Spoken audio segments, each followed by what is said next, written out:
Buenas tardes, hermanos. ¿Cómo están? Ahora sí están cansados, ¿verdad? Los comprendo, la verdad. Creo algunos están creo desde las 7 de la mañana, creo, ¿no? ¿O a qué horas? A las 10 de la mañana, ¿verdad? Imagínense. Si yo estoy cansado, imagínense ustedes que están cansados desde las 7.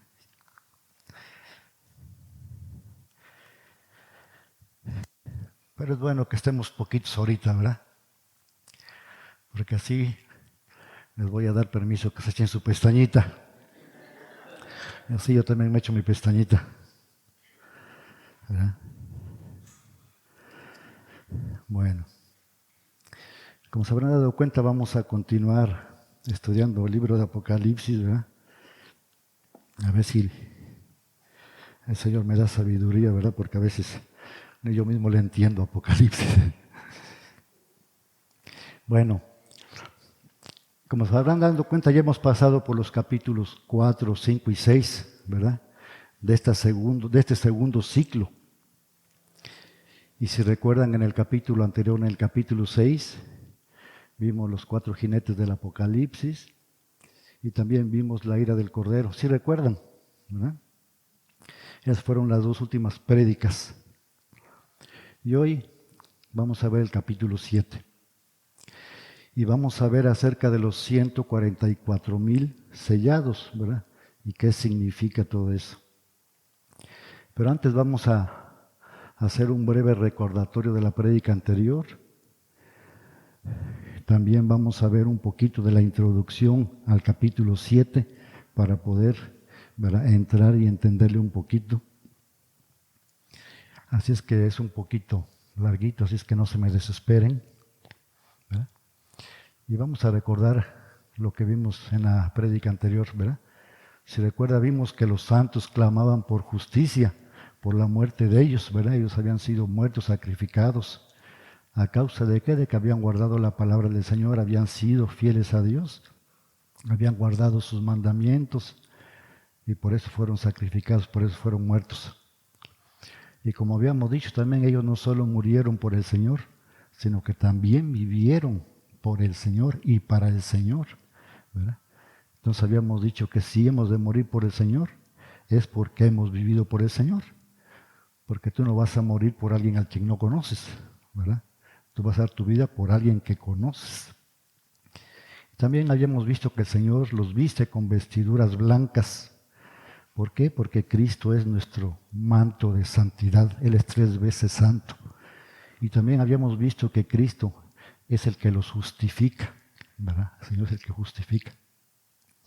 También vimos cómo Dios desplegaba su ira a través de esas grandes calamidades, ¿verdad? A través de esos 4 jinetes, ¿verdad? Y cómo los elementos de la tierra, ¿verdad?, eran destruidos. Y habíamos visto también en donde los impíos, ya habíamos visto que sin distinción, tanto ricos como reyes, como nobles, como pobres, ¿sí?, los esclavos, los del vulgo, eran azotados, ¿verdad?, por la gran ira de Dios. Y también veíamos la justicia y la venganza santa del Señor. Una venganza santa porque Él es 3 veces santo. Entonces su ira, ¿verdad?, también es 3 veces santa, su venganza también es santa. Y si recuerdan, ¿verdad?, en donde nos quedamos la vez pasada, en el capítulo 6, versículo 17, ¿verdad? Vayan allá a sus Biblias. ¿Y qué es lo que decía? Que habíamos visto. Dice, porque el gran día de su ira ha llegado y ¿quién podrá sostenerse en pie? Ahí nos quedamos, ¿verdad? Entonces, y habíamos visto que este va a ser un versículo central. ¿Para qué? Para poder interpretar este capítulo 7, ¿sí? Habíamos visto entonces ¿y quién podrá sostenerse en pie ante Dios y ante su ira? ¿Ya? Y si recuerdan, habíamos visto también el Salmo 130, ¿verdad? ¿Y qué era lo que decía en el versículo 3, en la primera parte? Señor, si tú miraras los pecados, si Él viera nuestros pecados, ¿quién podría mantenerse en pie, verdad? Dice el versículo 3 en la parte B. Si Él verdaderamente había nuestros pecados, ninguno de nosotros podría estar delante de Él. Pero después, si observan el versículo 4 del Salmo 130, ¿qué es lo que dice? Pero solamente en ti hay perdón, ¿verdad? Solamente en el Señor hay perdón. Solamente Cristo es el que pudo sostenerse en pie ante la ira del Padre. ¿Sí? Esa ira que iba en contra tuya y en contra mía, por nuestros pecados, por nuestras rebeliones, por nuestras desobediencias, ¿fueron en quién? Fueron contra Cristo, ¿verdad? Él pagó el precio que tú y yo deberíamos de pagar. Él fue el que lo pagó. Él fue el que se puso en pie y Él pudo abrir la puerta del cielo por ti y por mí, ¿verdad? Él es el único que se pudo poner en pie. Y nos quedamos ahí en ese capítulo y en ese versículo, ¿verdad? Y la pregunta final, ¿quién puede mantenerse en pie? Así es que no perdamos de vista, ¿verdad?, esta pregunta para poder estudiar este capítulo 7. Ahora en el capítulo 7, ¿verdad?, es una pausa, es un interludio, ¿sí?, que hace una conexión entre dos historias, ¿sí? Dos historias que están conectadas. Si se acuerdan, en el capítulo 6 habíamos visto 6 sellos, ¿verdad?, que se habían abierto. Falta uno, ¿verdad? Entonces falta el 7º sello de que se abra. Y aquí está el capítulo 7 en medio de ellos. Entonces este es un interludio, una pausa que hace el Señor.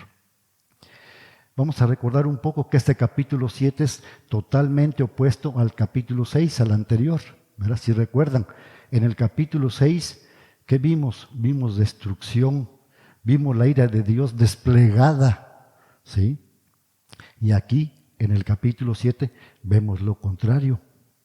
Aquí nos revela cómo el Señor trata de alguna forma a los suyos, a su pueblo, ¿sí?, los cuales, si observan, ¿verdad?, más adelante, del 9 en adelante, cantan alabanzas y dan gracias, acciones de gracias. ¿Por qué?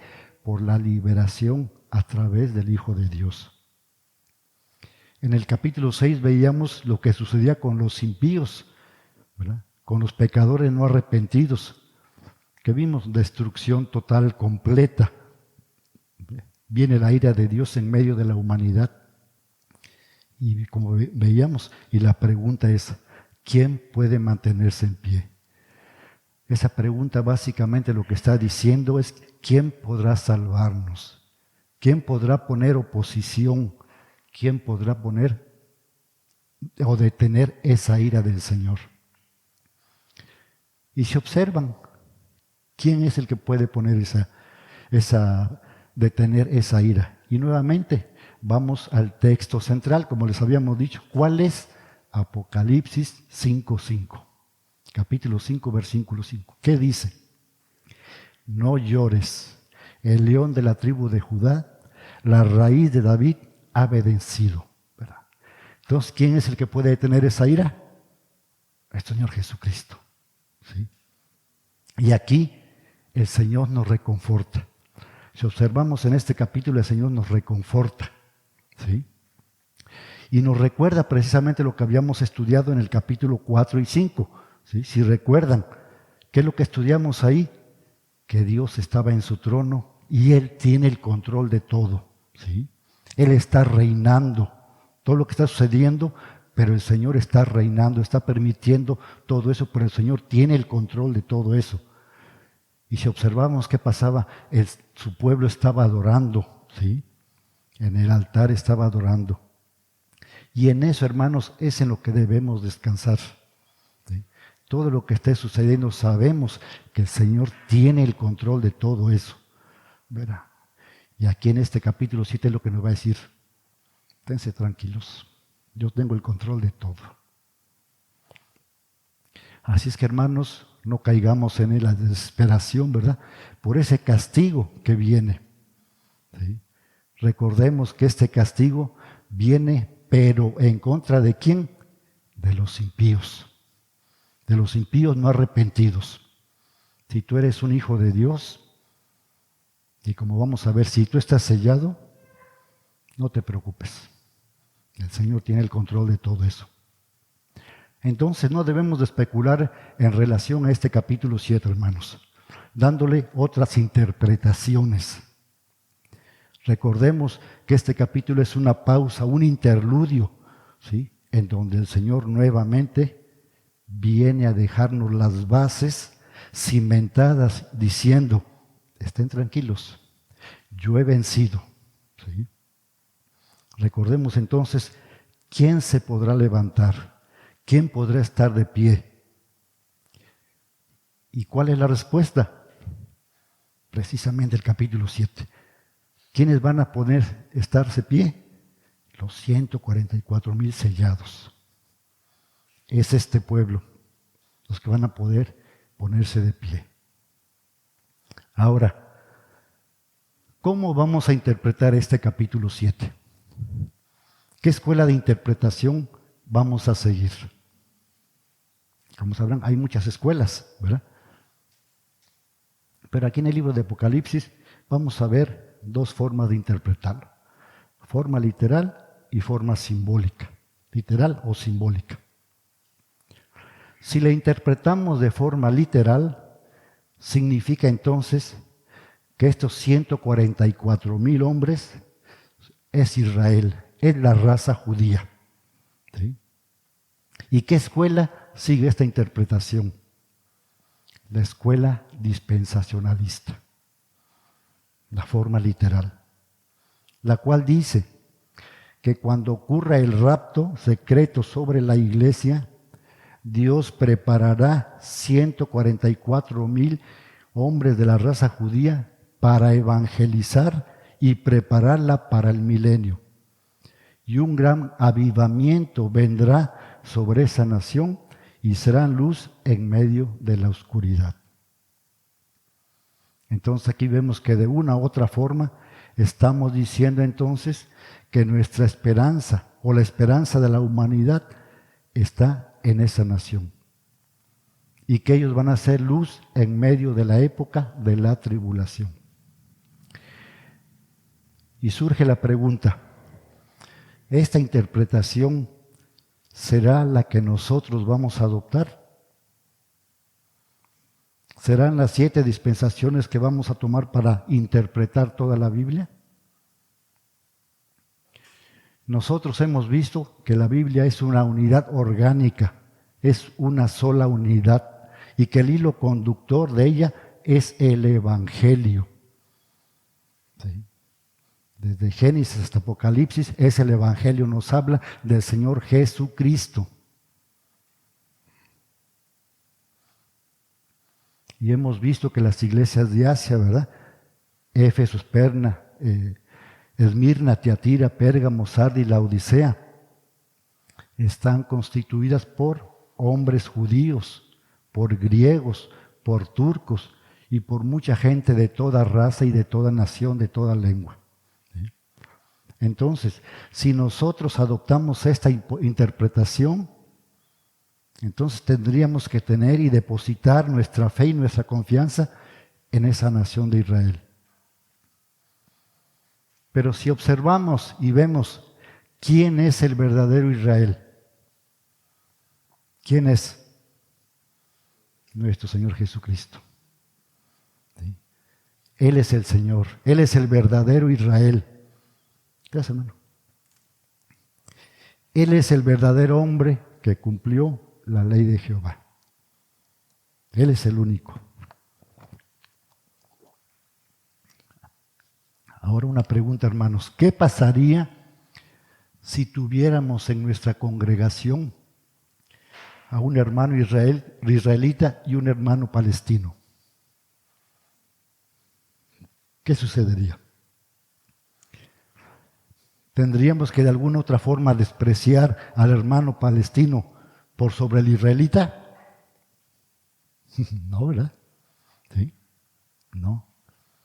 Tanto el israelita como el palestino, como el turco, como el de Siria, el que sea de cualquier nación, son hombres pecadores, igual que tú, igual que yo. Y no hay ninguna diferencia. ¿Sí? El Señor, en su misericordia, nos puede salvar a cualquiera de cualquier tipo, raza, nación o lengua. ¿verdad? Entonces debemos tener cuidado con esa interpretación. Entonces, el dispensacionalista dice que hay un plan para la iglesia y que hay otro plan para Israel. Sí. Pero esa teoría se cae, se derrumba, si es que este israelita se vuelve al cristianismo. Ha sucedido. Palestinos también se han vuelto al cristianismo, ¿verdad? Su misericordia, el Señor puede salvar a quien Él quiera. Entonces, ¿cuál plan le aplicaríamos aquí? ¿El de Israel o el de la iglesia? ¿Sí? Entonces hay confusión, ¿verdad? Por lo tanto, podemos interpretarla de forma literal. Es difícil que la podamos interpretar de forma literal. ¿Sí? Es difícil interpretarlo entonces en forma literal. ¿Sí? Entonces tenemos que tener mucho cuidado con esto.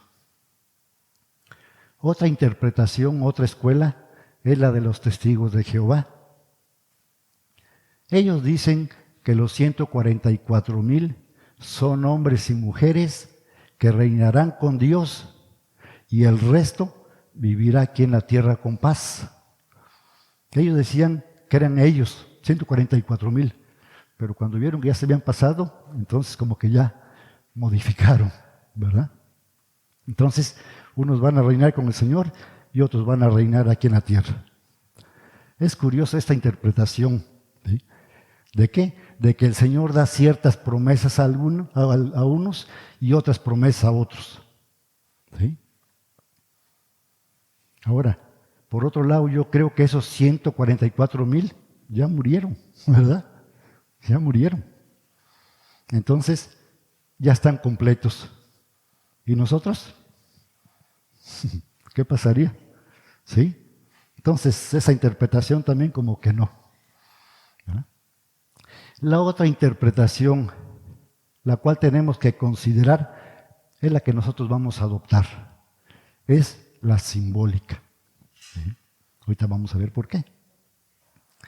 Hemos visto, ¿verdad?, que el Apocalipsis tiene muchas alegorías y también otras cosas que podemos interpretar también de forma literal. Se pueden interpretar como alegorías simbólicas y también en forma literal. Hemos visto símbolos, hemos visto criaturas que simbolizan cosas, lo hemos visto, ¿verdad? Entonces, pongamos atención, hermanos, estos 144,000 también son una representación del ideal de la iglesia. Es un ideal que Dios ha trazado a lo largo de la eternidad. ¿Sí? Por lo tanto, ¿qué representan estos 144,000? ¿Representan las ovejas de Cristo? ¿Representan las lumbreras en medio de la oscuridad? ¿Representan el sacerdocio de Jesús? ¿Representan la iglesia? ¿El Israel? ¿Representan los judíos no por sangre sino por fe? ¿Qué representan estos 144,000? Un comentarista llamado William Milligan dice lo siguiente: la costumbre del vidente es destacar y espiritualizar todos los nombres judíos. El nombre, el templo, el altar, el monte Sión, Jerusalén, son para él encarnaciones e ideas más profundas que las que se transmiten de forma literal. ¿Sí? Entonces aquí, hermanos, en estos 144,000 hay una idea más profunda. ¿Sí? Hay una idea más profunda. No nada más los 144,000 en forma literal. Y otra forma precisamente que nos muestra la evidencia de que estos 144,000 son una interpretación simbólica de la iglesia es el orden con que empiezan los 144,000. Pongamos atención. Fíjense en sus Biblias. ¿Cuál es el orden que se presenta ahí? ¿Cuál es el orden? ¿A quién nombran primero? ¿A quién? No oigo porque soy un poco sordo. Judá. A Judá. ¿Sí? ¿Sí? Y después, ¿a quién nombran? A Rubén. ¿Sí? ¿Se observan? Pues no, que Rubén es el primogénito, que es el primero. ¿Se observan? ¿Verdad? Aquí vemos que Rubén es el mayor de las 12 tribus. ¿Qué está pasando acá? Por lo tanto, ¿por qué será el primero en ser nombrado? Judá. ¿Qué piensan ustedes? Nuevamente lo que hemos visto. Vayamos a Apocalipsis 5:5. ¿Qué dice? El león de la tribu de Judá, la raíz de David, ha vencido. ¿De quién hablan? Nuestro Señor Jesucristo. ¿Sí?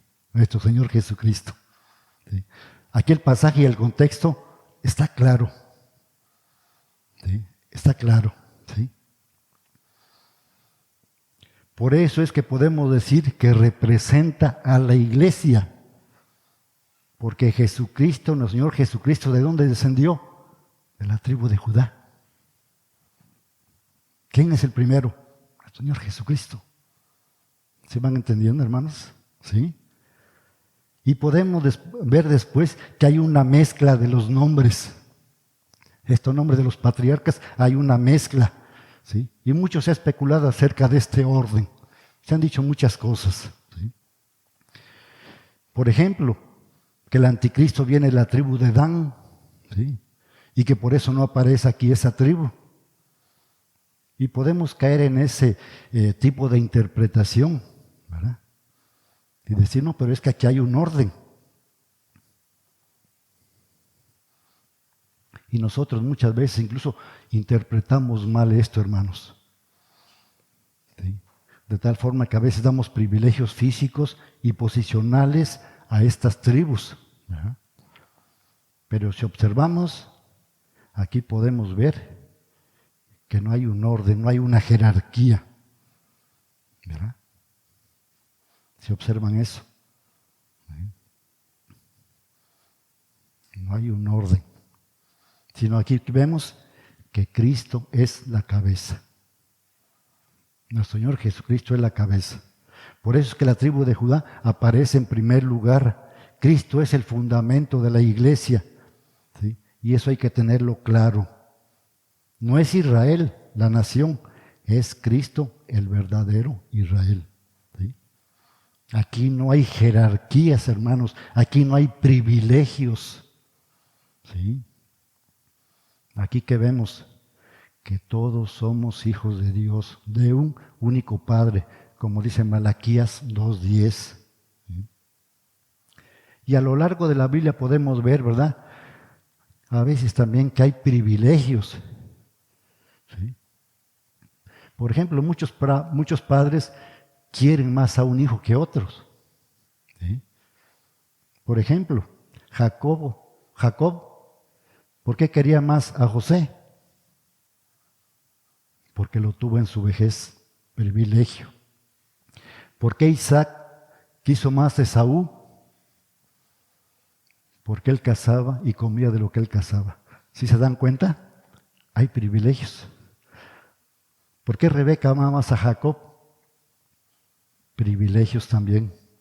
Puede pasar en nosotros también, en ustedes también, que quieren más a un hijo que otro, ¿a poco no? ¿Verdad? Puede ser, ¿verdad? Pero aquí vemos que aquí no hay ese privilegio. Cuando leemos a veces también la Biblia que los israelitas son mejores que nosotros, ¿verdad? Que a los palestinos tenemos que despreciar, cuidado con eso, ¿verdad? Tal vez al palestino que tú desprecias, después tal vez sea tu hermano en Cristo, ¿verdad? Así es que mucho cuidado con eso. ¿Sí? Entonces aquí se dan cuenta que el Señor nos tomó de toda raza, de toda lengua, de toda nación, y nos dio la salvación. Pero aquí vemos que el Señor pone a Cristo por sobre todo, y en todo el capítulo vemos que todos somos sin diferencia, sin distinción, ¿verdad? A veces distinguimos. No que el pastor sea primero, no que el diácono sea primero, no que el obispo sea primero. No, no hay privilegios, hermanos. ¿Sí? Lo hermoso de esta lista es que el león de la tribu de Judá ha vencido. Y también ha vencido incluyendo nuestras diferencias. ¿Sí? Entonces, hermanos, dicho esto, vamos ya a empezar, para que no se me duerman, ¿verdad? Entonces, teniendo ya este antecedente, la predicación de hoy, vamos a ver los santos del Cordero, parte 1, ¿sí? Pero antes vamos a orar. Vamos a orar. Gracias, Señor. Gracias a nuestro amado Padre. Te damos gracias, Padre, y te amamos, Señor, porque tú nos amaste primero, Señor. Señor, te rogamos, Padre, que nos capacites, Señor, que nos dé la sabiduría de lo alto, Padre. Que podamos explicar y poder entender también tu palabra, Señor. Señor, te rogamos que abras nuestros pensamientos, nuestro corazón, Señor, para tanto poder explicarlo como para poder entender tu palabra, Señor. Y poder ver, Padre, qué es lo que tú quieres mostrarnos y enseñarnos, Padre. Te rogamos, Señor, que no nos distraigamos con cosas terrenales, con cosas que quieran, Señor, o que impidan que semillas se siembren en nuestras vidas. Te damos gracias, Padre, en el nombre de Jesús. Amén. Bueno, empezamos con el versículo 1. ¿Qué dice? Después de esto vi 4 ángeles en pie sobre los 4 ángulos de la tierra, que detenían los 4 vientos de la tierra, para que no soplase viento alguno sobre la tierra, ni sobre el mar, ni sobre ningún árbol. Aquí observamos que se repite la palabra tierra. 4 esquinas de la tierra, deteniendo los 4 vientos de la tierra, para que ningún viento soplara sobre la tierra. Y aquí obviamente está refiriendo a ¿qué? A la creación, ¿verdad? La creación, lo que el Señor hizo, lo que el Señor creó. Aparecen 4 ángeles en las 4 esquinas de la tierra, deteniendo los 4 vientos. Es decir, que a pesar de la ira desplegada que vimos en el capítulo 6, aquí podemos ver que Dios tiene control. ¿Sí? Aún el Señor está desplegando su ira, pero a pesar de eso el Señor todavía tiene el control. ¿Sí? Y Dios está aquí deteniendo aún todavía su ira. ¿Para qué? Para mostrarnos la hermosa imagen de su gracia y de su misericordia, ¿verdad? En medio de su pueblo. Todavía no se abre el 7º sello, ¿verdad? Todavía no. ¿Sí? Entonces vemos que Dios en medio de toda la ira que Él está desplegando, trae aquí un mensaje de paz. ¿Para qué? Para su pueblo, para su nación. Y aquí tenemos precisamente la respuesta a la oración de Habacuc 3:2. ¿Qué es lo que dice la oración de Habacuc? En la ira, Dios se acuerda de la misericordia. A pesar de su ira, el Señor tiene misericordia todavía de nosotros. ¿Qué nos demuestra eso? El amor del Señor. ¿Sí? Nosotros merecemos esa ira, pero en su misericordia el Señor todavía detiene, ¿verdad? Esa ira. ¿Para qué? Para que no nos azote. ¿Sí? Aquí vemos también que el número 4 apunta a la creación. Una creación que está deshecha. ¿Por qué? Por la labor del pecado impuesta por el hombre. ¿Sí? ¿Y qué es lo que dice Romanos 8:22? La creación desea redención y gime por la manifestación de los hijos de Dios, ¿verdad? ¿Para qué? Para que la tierra sea renovada también. ¿Sí? Pero aquí el Señor está deteniendo todavía su ira, ¿verdad? Para que la tierra no sea destruida.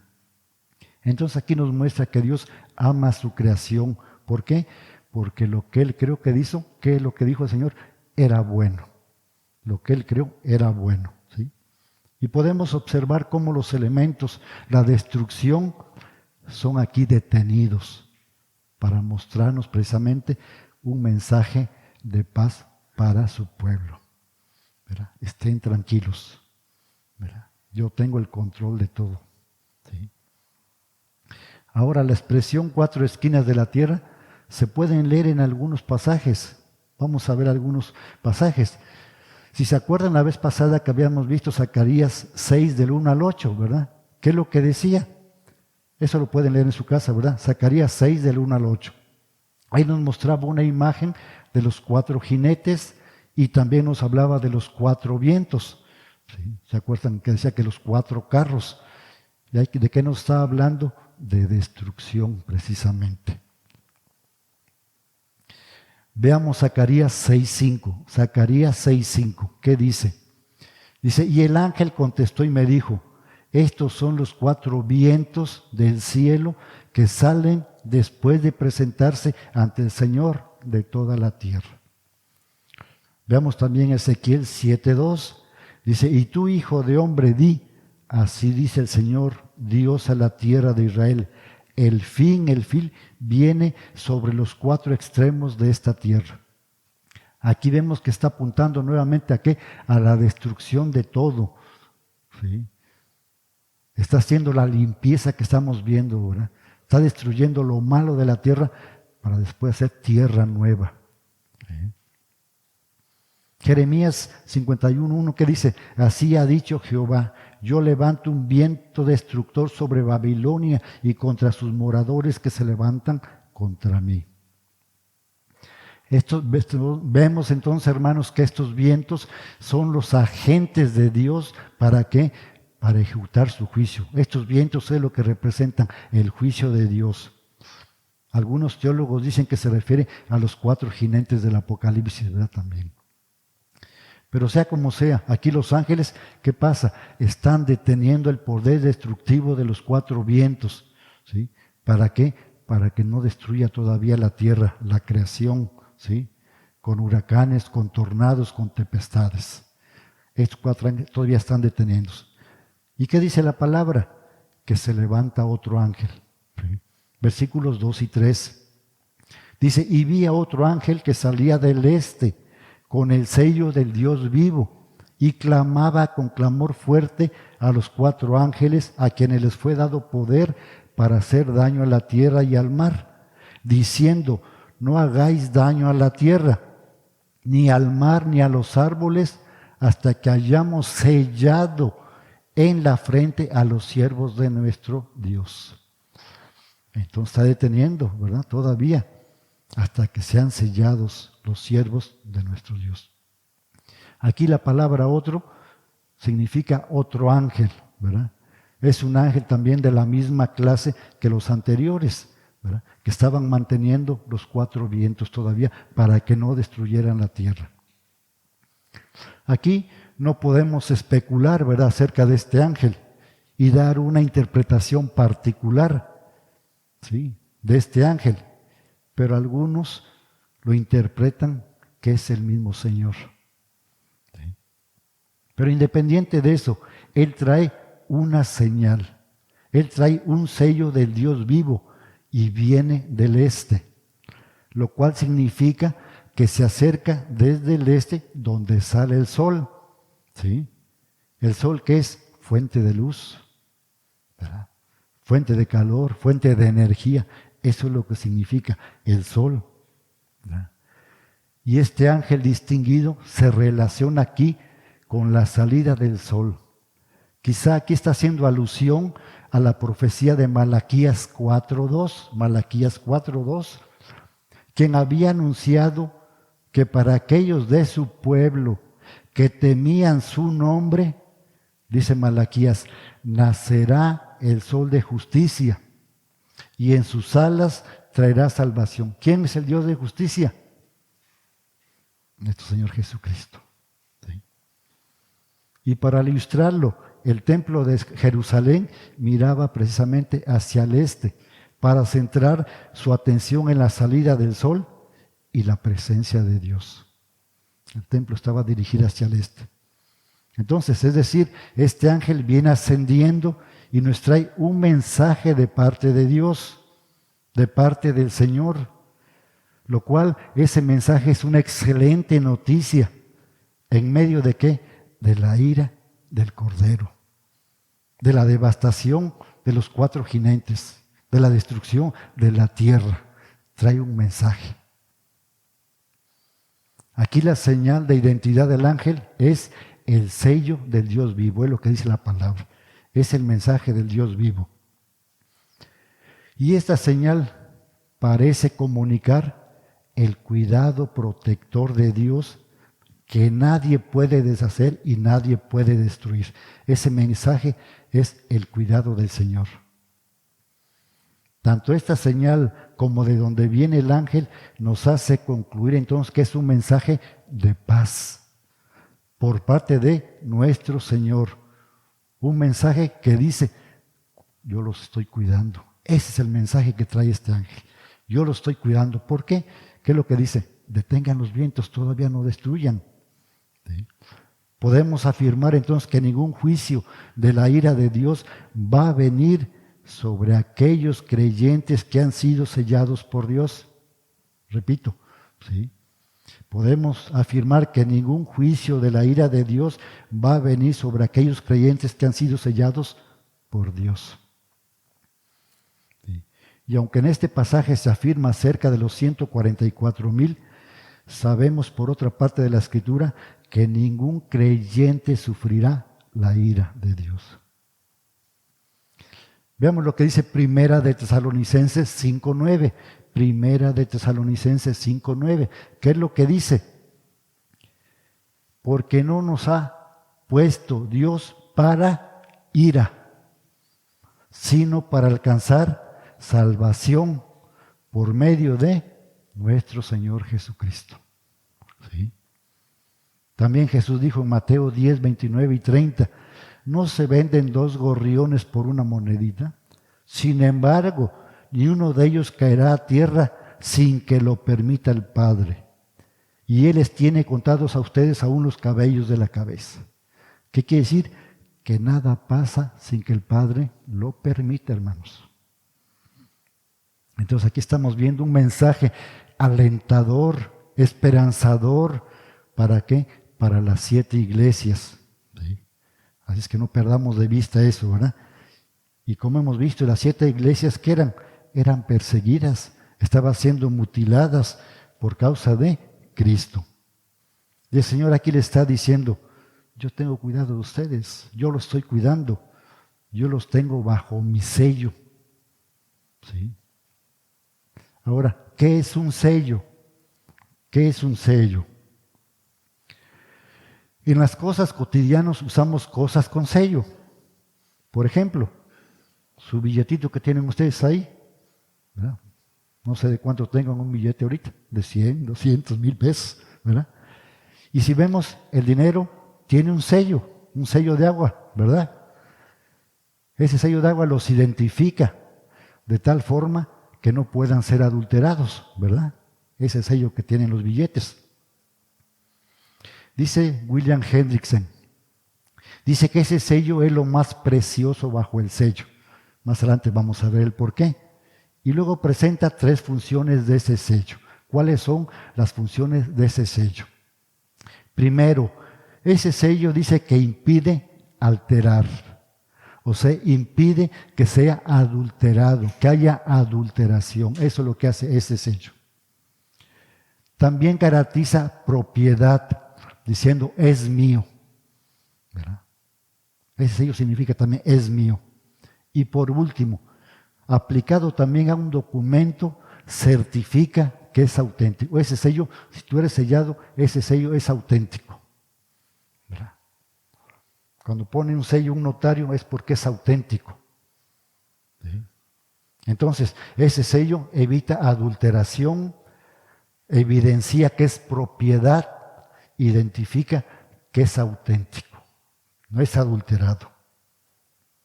Entonces, ¿cómo se marca a los siervos de Dios con un sello? Y aquí vemos, como en todas las secciones del Apocalipsis, Juan se apoya en las Escrituras, ¿sí? También del Antiguo Testamento. Ahora, recordemos esto y entendamos, hermanos. En Apocalipsis no tenemos pasajes explícitos, ¿sí?, del Antiguo Testamento, y se observan. Que diga Génesis dice así en Apocalipsis. Si observan eso, no. Hace alusiones, pero no en forma explícita. ¿Sí? Vayamos al Antiguo Testamento. El pueblo de Judá había vuelto la espalda a Dios y a su templo, y en su lugar adoraba a la naturaleza. Y en una visión el profeta Ezequiel vio a un hombre vestido de lino con un estuche de escriba en la mano, a quien Dios instruyó para que fuera por toda Jerusalén y pusiera una marca en la frente de todos los que vivían apesadumbrados por la idolatría que habían en el lugar. Vayamos a Ezequiel 9:4, hermanos. Ezequiel 9:4, para comprobar esto que le estoy diciendo. Dice así Ezequiel 9:4. Y el Señor le dijo: pasa por en medio de la ciudad, por en medio de Jerusalén, y pon una señal en la frente de los hombres que gimen y se lamentan por todas las abominaciones que se cometen en medio de ella. Entonces aquí vemos que el Señor envía un mensajero para que marque a los suyos en Jerusalén, aquellos que no se alegraban, ¿sí?, que no estaban de acuerdo con las abominaciones, y aquellos que se guardaban para Él. ¿Sí? Entonces de ahí vemos que el Señor ya sella a su pueblo, a los suyos. Ahora, la palabra señal aquí es una letra judía, hebrea. Es la letra Tab, T-A-B chiquita, Tab. Y curiosamente, si uno la escribe, es en una forma de cruz. ¿Sí? Y para la iglesia primitiva esto tenía un gran significado, el que haya sido esta letra, porque obviamente marcaba de una u otra forma lo que había sucedido en la cruz del Calvario. ¿Verdad? Ahora, tampoco caigamos en literalizar, ¿verdad?, todo esto. ¿Sí? Recuerden que son cosas simbólicas. ¿Sí? Entonces podemos ver este sello en el Antiguo Testamento, y ahora también lo estamos viendo aquí en el Nuevo Testamento. Antes también sellaba, y ahorita estamos viendo que también se sella. Vayamos a ver un ejemplo. Éxodo 12:32. Eso ya lo han visto muchos hermanos, ya hasta se lo saben. ¿Recuerdan cuando pasa el ángel de la muerte? ¿Verdad? Y omite la muerte de los primogénitos en aquellas casas que tenían el dintel pintado con la sangre, ¿verdad? Pasaba y no les hacía daño. Entonces, ¿esta señal de qué era? Era la sangre de un cordero, ¿verdad? Y en este caso obviamente simbolizaba el sacrificio de nuestro Señor. ¿Sí? Entonces podemos verlo nuevamente aquí, pero ya desplegado, o sea que no perdamos de vista. ¿Sí? En el pueblo de antes, ¿verdad?, en el Antiguo Testamento, era la señal, ¿verdad?, la sangre de nuestro Señor.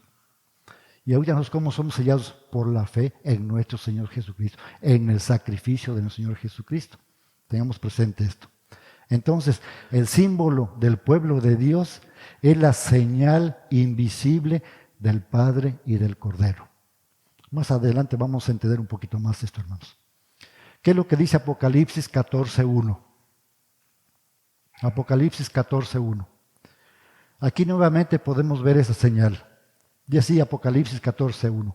Después miré, y he aquí el Cordero estaba en pie sobre el monte de Sión, y con él 144,000 que tenían el nombre de él y el de su Padre escrito en la frente.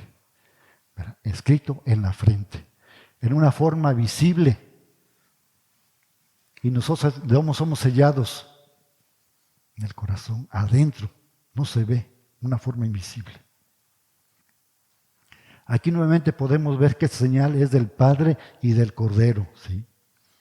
¿Y para qué sirve esta señal? Para identificarnos como miembros de la familia de Dios, comprados por el Hijo y llenos del Espíritu Santo. Por el contrario, los incrédulos ¿qué marca tienen? Tienen la marca de la bestia. No es la marca del diablo, es de la bestia. ¿Sí? Porque hasta el mismo Juan, ¿qué es lo que dice? Que es número de hombre, señalado para los incrédulos. Nosotros tenemos señal, y ellos ¿qué? Tienen la marca de la bestia. Vayamos a Apocalipsis 13, 16 y 17. Apocalipsis 13, 16 y 17. Dice, y hacía que a todos, pequeños y grandes, ricos y pobres, libres y esclavos, se le pusiese una marca en la mano derecha o en la frente, y que ninguno pudiese comprar ni vender, sino el que tuviese la marca o el nombre de la bestia o el número de su nombre. Como vemos, el diablo siempre trata de copiar al Señor. Entonces aquí vemos que tenemos el sello de Dios en medio de su pueblo y tenemos por otro lado la marca de la bestia para los incrédulos. Entonces aquí el pasaje indica que se sellará a todo miembro del Señor. Y aquí, siervo es simplemente los santos del Señor. Ahora, ¿cómo se relaciona un sello con los santos? Primero, aquí significa que sellado quiere decir que están seguros. Nadie los podrá arrebatar de las manos del Padre, ni el diablo los va a poder arrebatar. ¿Y qué es lo que dice Juan 10:28? Juan 10:28. Eso precisamente, dice Juan 10:28. Y yo les doy vida eterna y no perecerán jamás, ni nadie las arrebatará de mi mano. Y eso nos da seguridad. Sí. Segundo, estos santos también pertenecen a Jesús, son su posición, ¿sí? Somos suyos, somos sacerdotes santos para Él. Y tercero, que la palabra dicha a ellos es verídica, es de verdad, es inmutable. ¿Sí? Entonces aquí vemos que estas promesas hacia el pueblo de Dios son genuinas. Lo que estamos viendo es genuino, ¿verdad? Es cierto. Entonces aquí vemos que el cristiano es sellado en un triple sentido. El Padre lo ha sellado porque el creyente disfruta de su protección durante toda su vida. Si tú eres sellado, vas a estar protegido por el Señor. El Hijo lo ha sellado porque los ha comprado y los ha redimido con su preciosa sangre. Él se ha sacrificado en la cruz del Calvario y Él nos ha comprado, nos ha justificado delante del Padre. Le pertenecemos a Él. Y tercero, el Espíritu Santo nos ha sellado y es el sello de que somos herencia de Cristo. Vayamos a Efesios 1, 13, 14. Efesios 1, 13, 14 dice así, y en Él también vosotros habéis, habiendo oído la palabra de verdad, el evangelio de vuestra salvación, y habiendo creído en Él, fuisteis sellados con el Espíritu Santo de la promesa. Y aquí el 14, que es las arras de nuestra herencia, hasta la redención de la posesión adquirida para alcanzar de su gloria. Aquí nos está diciendo que el Espíritu Santo son las arras que es el sello. Si tú eres hijo de Dios, eres sellado con el Espíritu Santo. ¿Sí? Y el Espíritu Santo da testimonio de que lo que dice Romanos 1, 8, 16, dice que somos hijos de Dios. Ese sello que tenemos, el sello del Espíritu Santo. ¿Cómo podemos identificar un creyente? Porque el Espíritu Santo vive en él, está lleno del Espíritu de Dios. Ahora, el que los creyentes estén sellados no significa, ¿verdad?, que no tenemos problemas, ¿verdad? Podemos decir, pues yo tengo el sello de Dios, ¿sí? Soy un israelita de verdad por fe, por lo tanto no me va a suceder nada, no va a pasar nada en contra mía, eso no va a pasar, ¿sí? Es más, ser evangélico tiene muchos problemas, ¿verdad? Implica un montón de dificultades. Por lo tanto, hermano, no caigamos en la tentación de elevar esta protección a tal nivel, ¿verdad?, de que nada nos va a suceder, porque somos cristianos. Pero también nos da la seguridad, ¿verdad?, de que podemos confiar en el Padre, que Él nos cuida. ¿verdad? Y si Él permite que muramos, pues nos vamos con Él. Y eso es lo que estaba pasando precisamente con esos que estaban en el altar, ¿verdad? Ellos murieron por el Señor, pero estaban ahí con Él. Entonces, ¿qué significa ser sellado finalmente? Y la respuesta se encuentra en la palabra hasta que hayamos sellado en la frente a los siervos de nuestro Dios. Entonces aquí vemos que Dios difiere, ¿verdad?, el juicio. ¿Cómo definimos ese juicio? Como el poder destructor de los vientos, hasta que el último de los santos se haya unido a los demás y hayan sido sellados. Entonces, eso va a venir hasta que todos estemos sellados, ¿verdad? Los ángeles que marcan a los creyentes con un sello los protegen frente al juicio de Dios, como hemos visto. Apocalipsis 9:4. Y se les mandó que no dañasen a la hierba de la tierra, ni a cosa verde alguna, ni a ningún árbol, sino solamente a los hombres que no tuviesen el sello de Dios en sus frentes. ¿Quiénes van a ser destruidos? Los que no tengan ese sello. Entonces, el ser marcado con el sello de Dios quiere decir que Él protege a su pueblo, que Él los cuida, Él cuida a los suyos, ¿sí? Y que Cristo se pone en pie ante nuestra desnudez y ante nuestros pecados. Es decir, son míos, ¿sí? Ya están comprados. Por lo tanto, ser sellado significa dar respuesta precisamente a la pregunta del capítulo 6, versículo 17. Porque el gran día de su ira ha llegado, ¿quién podrá sostenerse en pie? Los sellados solamente. Ellos son los que van a poder ponerse en pie. Solo los creyentes que están protegidos por la marca del Cordero, ellos van a poder ponerse en pie. No los incrédulos que van a buscar protección, como vimos, se van a esconder, ¿sí?, en las montañas, en las cuevas, en las rocas. Esos no. Versículo 4. Y oye el número de los sellados, 144,000 sellados, de todas las tribus de los hijos de Israel. Aquí vamos a ver un poco de números, a ver si me entienden un poquito, a ver si yo me logro explicar. ¿Sí? Aquí entonces vemos 144,000. Aquí vemos el número 12 en Apocalipsis. ¿A qué se refiere el número 12? Se refiere a lo perfecto en cuanto a lo espiritual y a lo religioso. Eso es lo que significa el número 12. Vayamos a los ejemplos. Los santos, capítulo 7, versículo 5 al 8. ¿Qué es lo que dice? De la tribu de Judá, 12,000. De la tribu de Rubén, 12,000. De la tribu de Gad, 12,000. Aquí se observan 12, 12, 12, 12. ¿Sí? Eso es lo que significa el 12. Perfección en cuanto a lo espiritual y a lo religioso. También las 12 tribus de Israel o de Jerusalén, capítulo 21, versículo 12. No vamos a leer todos porque son muchos. Dice, y tenía un muro grande y alto con 12 puertas. Y en las puertas 12 ángeles y nombres inscritos que son las 12 tribus. Entonces aquí observamos 12, 12, 12. ¿Verdad? Eso es lo que significa perfección. No vamos a leer los demás, aquí lo tengo. Si quieres, después los subimos a la plataforma para que los vean, ¿verdad? Pero son muchos para no tardarnos. Los 12 árboles que dan frutos también, Apocalipsis 22:2, también habla de 12. El número 12 significa perfección. ¿Verdad? Ahora veamos el número 144,000.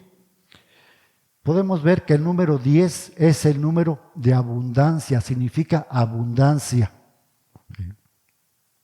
¿Y cuál es el número 1000? El número 1000 sale de multiplicar 10 por 10 por 10. 10 a la tercera. ¿Cuánto da? 1000, ¿verdad? 10 por 10 por 10 da 1000. Es decir, 10 por 3, que es la Trinidad, lo cual equivale, aquí significa multitud. El número 1000 significa multitud. ¿Sí? Entonces aquí 144,000 significa 12 tribus por 12, los 12 apóstoles por 1000, por 10 a la tercera. Eso es lo que significa 144,000.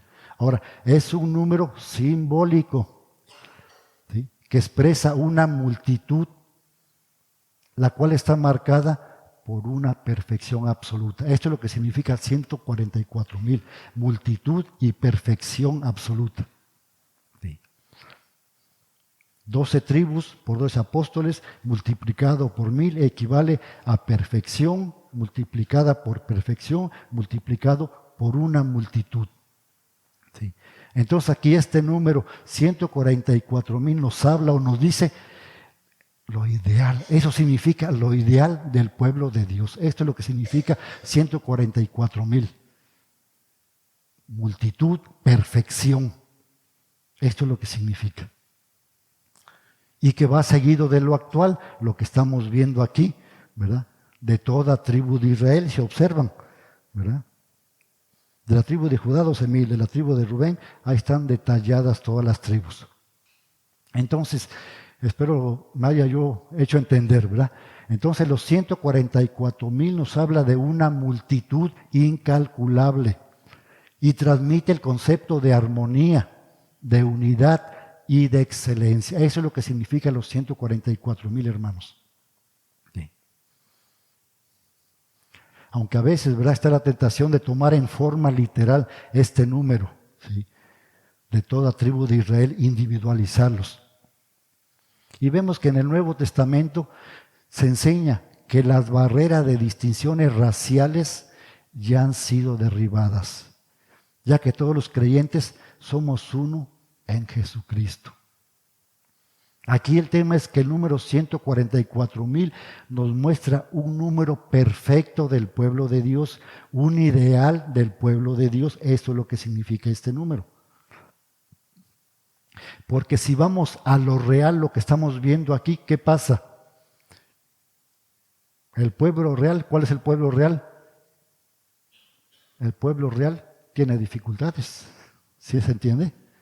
¿Sí? Ahorita vamos a explicarlo más. Nosotros como pueblo hoy tenemos muchas dificultades, muchos problemas, estamos viviendo muchas dificultades. Pero aquí lo que nos está mostrando el pasaje es que el Señor va a preparar a su pueblo con una perfección, de tal forma que nos presentemos delante de Él como una novia ataviada, perfecta, vestida de lino. ¿Para qué? Para que podamos pertenecer a este número. Hoy ya no somos el pueblo real, tenemos muchas dificultades, pero el Señor nos va a preparar a su pueblo. ¿Sí? ¿Sí? ¿Para qué? Precisamente para que podamos estar frente de Él. Seamos un pueblo perfecto. ¿Sí se entiende? ¿Verdad? Ahora, no hay 144,000 salvos. Eso ya lo sabemos que murieron, ¿verdad? No caigamos en ese error. Porque si eso fuera, pues no teníamos opción. No entraríamos ahí, ¿verdad? Sí.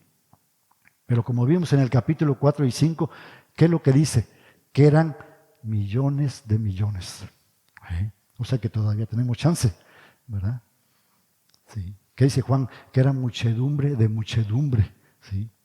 Y dice que Juan podía ver, podía contar, ¿verdad? No podía contar, pero que él sí podía apreciar que eran muchísimos, que eran millones, ¿verdad?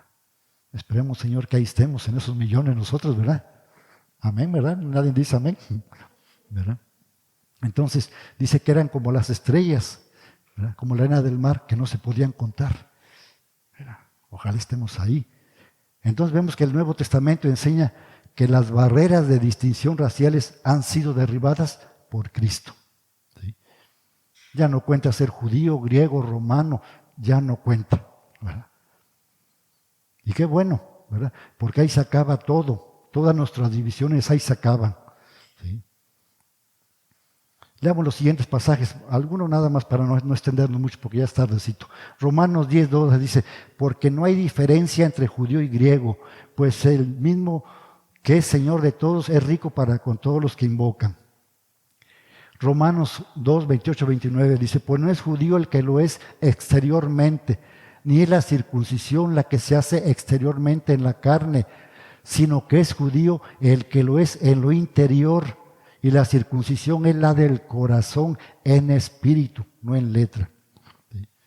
Primera de Corintios 12:13, porque por un solo espíritu fuimos todos bautizados en un cuerpo, sean judíos o griegos, sean esclavos o libres. Entonces, hermanos, todos nosotros hemos bebido de la peña de Oreb. ¿Sí? Acá se acaban todas las diferencias. Nuestro color de ojos, ¿verdad? Que tenemos ojos verdes, aquí se acaba todo esto. Que somos rubios, aquí se acaban todas esas diferencias. Que somos de tal barrio, aquí todo se acaba. Sí. Porque el Señor nos ha hecho uno, nos ha hecho un solo pueblo. ¿Cuál pueblo? La iglesia. Eso es lo que somos, hermano. Efesios 2, 14, 16, porque Cristo es nuestra paz, que de los dos pueblos ha hecho uno solo, derribando mediante su sacrificio el muro de enemistad que nos separaba, pues anuló la ley con sus mandamientos y requisitos, y esto lo hizo para crear en sí mismo de los dos pueblos una nueva humanidad, al hacer la paz, para reconciliar con Dios ambos en un solo cuerpo mediante la cruz. Por lo que dio muerte a ¿qué? A la enemistad. El Señor derribó esa enemistad que había. El Señor quitó esa enemistad entre los pueblos. Dios nos hace uno en Cristo, derribando esas barreras raciales, étnicas, sociales, incluso sexuales, hombre y mujer. No hay intermedio, hombre o mujer. Entonces el término Israel en este versículo, ¿qué representa? El pueblo de Dios. Sí. Ahora veamos el ideal del pueblo de Dios, versículos 5 al 8. Y como ya habíamos leído, ¿va? De la tribu de Judá 12,000 sellados, de la tribu de Rubén 12,000 sellados, de la tribu de Gad 12,000 sellados. Aquí vemos que el primer problema que nos enfrentamos es al ver la lista, ¿verdad? Dice tribu de Israel, individual, tribu de Israel. ¿Sí? Y ya habíamos dicho que eran 12,000 israelitas, ¿verdad? De cada una de las 12 tribus.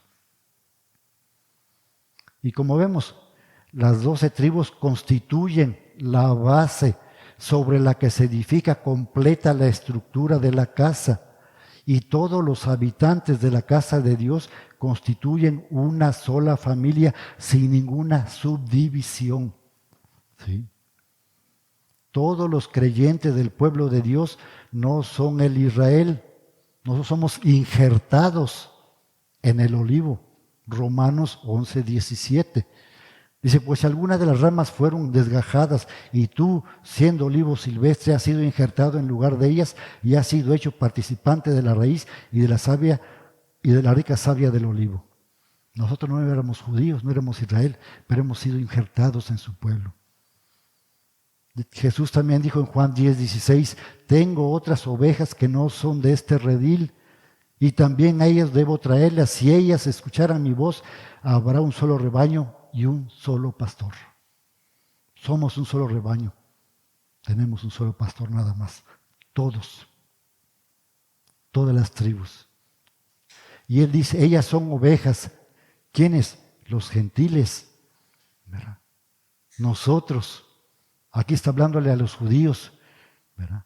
Que serán un solo rebaño y un solo pastor tendremos. Entonces aquí vemos la secuencia y como decíamos al principio, vemos que Judá antecede a Rubén y Rubén era el primogénito, era el primero, el mayor, ¿verdad? Pero aquí vemos también que se elimina la tribu de Dan y la de Efraín. Y unos han especulado diciendo que la tribu de Dan se elimina porque de ahí viene el anticristo, ¿verdad? O que Judas venía también de esa tribu de Judá, o que tenía vínculos con esa tribu. Pero no pensemos en eso, hermano, no debemos pensar en eso ni conjeturar, ¿verdad? Quizás una de las razones por que la tribu de Dan se eliminan se remonta precisamente al relato de sus descendientes que cayeron en idolatría. Jueces 18 del 30 y 31, Jueces 18 del 30 y 31. Dice, y los hijos de Dan levantaron para sí la imagen de talla, y Jonathan, hijo de Gerson, hijo de Moisés, él y sus hijos fueron sacerdotes en la tribu de Dan hasta el día del cautiverio de la tierra. Así tuvieron levantada entre ellos la imagen de talla que Micaía había hecho todo el tiempo que la casa de Dios estuvo en Silo. Y también lo mismo pasó con los descendientes de Efraín también, ¿verdad? Hicieron lo mismo. ¿Por será que no están también en la lista? Entonces, ¿qué nos muestran estas 12 tribus, hermanos? Estas 12 tribus nos muestran el ideal del pueblo de Dios, un ideal perfecto. Eso es lo que va a hacer el Señor con este pueblo. ¿Qué quiere decir eso? Que el Señor quita la idolatría en medio de ella y nos muestra un pueblo puro. Es lo que está haciendo el Señor. Y eso es lo que tenemos que entender nada más, hermano. No especular otras cosas. ¿Sí? Por otro lado, podemos especular en relación a estos nombres, ¿verdad? Y sacar muchas conclusiones, pero conclusiones falsas, ¿verdad? Pero eso no es lo importante, hermano, como habíamos visto. Sino aquí lo importante es la idea. Es el ideal del pueblo de Dios. Eso es lo que tenemos que recordar aquí. Eso es 144,000 es el ideal del pueblo de Dios. Baste decir que en términos, en todo el mundo ha llegado la fe en Cristo y con los santos del Antiguo Testamento forman el número total de los siervos de Dios, el ideal de Dios, un Israel santo y puro, una novia perfecta, sin mancha, sin arruga, una esposa vestida de lino fino, comprada por la sangre del Cordero. Esto es lo que significa, hermano, el pueblo de Dios, los 154,000. Este es el pueblo de Dios. El Señor vino a salvar lo que se había perdido, ¿sí? Él entregó el evangelio a los judíos. Y es cierto, los judíos forman una de las bases del pueblo de Dios, sin duda, ¿verdad? Y eso es verdad. Pero no podemos olvidar que nuestra esperanza no está en esa nación, sino el Señor, Él es nuestro verdadero Israel. Sí. El Señor creó una nación para sí mismo. Ese pueblo nació, ¿por qué? Por la palabra de Dios. Cuando le hizo la promesa, ¿a quién? Abraham. Que es una nación por fe. ¿Sí? Por lo tanto, no podemos especular. Ya me lo acabamos, hermanos. Falta media hora. Ahora, veamos el ministerio del Señor. ¿Se acuerdan de la mujer samaritana? De Juan capítulo 4. El Señor tiene una conversación con ella, ¿verdad? Le borra la barrera de división que había entre los samaritanos y ellos. ¿Sí? Y entonces el Señor, ¿qué hace con ella? Le descubre su pecado, ¿verdad? ¿Y ella qué le dice? Señor, ¿de dónde puedo tener esa agua que tú describes? Agua eterna, perfecta, que satisface todo. ¿Dónde la puedo obtener? ¿Para qué? Para no seguir viniendo a este pozo. ¿Sí? Ella piensa, ¿verdad?, en lo material, en lo que se ve. Pero el Señor le dice, si tú bebieras del agua que yo tengo, no tendrías sed jamás. Aquí que vemos que el Señor tiene misericordia de ella, que no era judía, no era de Israel, tiene misericordia de ella. Y cada uno de nosotros también, hermanos, podemos ser como esa mujer samaritana, que estábamos perdidos, ¿sí? Habíamos buscado satisfacción en otras cosas, ¿sí? Ella había idolatrado el matrimonio, ¿verdad? De tal forma que buscaba su satisfacción ahí. ¿Por qué? Porque había tenido 5 maridos, ¿sí? Y un hombre que no era su marido. Ella buscaba satisfacción en el matrimonio, en el hombre. Y así nos pasa a veces, nos buscamos satisfacción en otras cosas. Pero ¿qué pasó? El Señor tuvo misericordia de ella. ¿Se dan cuenta? Él vino a buscar lo que se había perdido como la samaritana. Él también vino a buscar lo que se había perdido, que éramos nosotros que estábamos perdidos. Por eso vino el Señor. Y con eso terminamos, hermanos. Juan 1, del 9 al 12. Aquí hablando de Jesús dice, aquella luz verdadera que alumbra a todo hombre venía a este mundo. En el mundo estaba y el mundo por él fue hecho, pero el mundo no le conoció. Vino a los judíos, no lo conocieron tampoco, lo rechazaron, ¿verdad? Mas a todos los que le recibieron, a los que creen en su nombre, le dio potestad de ser hechos hijos de Dios, los cuales no son engendrados de sangre, ni de la voluntad de carne, ni de la voluntad de varón, sino de Dios. ¿Sí?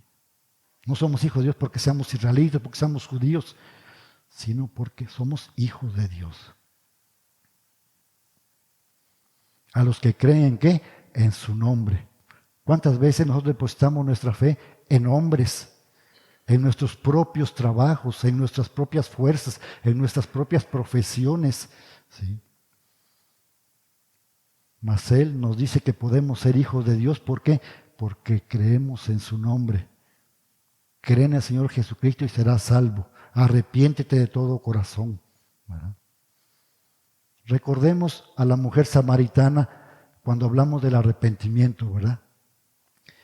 Pensamos que tenemos que orar y pedirle perdón al Señor y después nuestra vida va a cambiar. Es lo que pensamos a veces, ¿verdad? Pero ¿qué es lo que ella hace? Si observamos qué es lo que ella hace, ella no hace nada, hermanos, ¿sí? Ella no hace ninguna oración. Ella no está con el Señor y le dice, me arrepiento. Ella no dice nada. Ella simplemente deja su pecado, lo abandona y mira al Señor. Y se convierte ¿en qué? En una mujer evangelizadora. ¿Qué es lo que hace? Les va a predicar a los samaritanos, ¿verdad? Les va a decir, hay un profeta que me dijo mi vida, va a predicarles. Eso es arrepentimiento, hermanos. Dejar tu rebelión, dejar tu pecado que más amas, ¿verdad? Y amarle a Él, amarle al Señor. Con todo tu corazón, con todas tus fuerzas y con toda tu mente. Y apresurarnos a la cruz y abrazarla y decirle, Señor, nada tengo. Solamente a tu cruz me aferro, ¿verdad? Entonces aferrémonos a nuestro Señor Jesucristo, ¿verdad? Él es la fuente de vida eterna. Vamos a orar, hermanos. Gracias, Padre, te damos por tu palabra, Señor. Gracias, Padre, porque nos muestras que a veces nos confiamos en otras cosas, Señor. Pero aquí nos muestras, Padre, que no, a ti no te importó, Señor, que fuéramos de cualquier raza, de cualquier lengua, Señor. Denos simplemente en tu misericordia y en tu amor, Padre. Tú nos perdonaste, Padre. Y te damos gracias, Padre, porque no lo merecíamos, Padre. Somos pecadores y reconocemos que lo seguimos siendo, Padre. Pero en tu misericordia, Señor, tú enviaste a tu Hijo Jesús, Padre, a morir por nuestros pecados, a pagar ese precio que a nosotros nos correspondía, Señor. Y te damos gracias, Padre. Gracias por tu misericordia, por tu gracia derramada sobre nosotros, que somos los más viles pecadores, Señor, pero aún así, Señor, tú nos has sellado, Señor. Y te damos tantas gracias, Padre, porque te rogamos que sigas manteniéndonos, Padre, que nos sigas fortaleciendo, que sigamos confiando en ti, Señor, que no nos alejes de tu mano, Señor. Te damos gracias, Padre, porque has sido bueno. Gracias, Padre. En el nombre de Jesús oramos. Amén. Dios les bendiga, hermanos.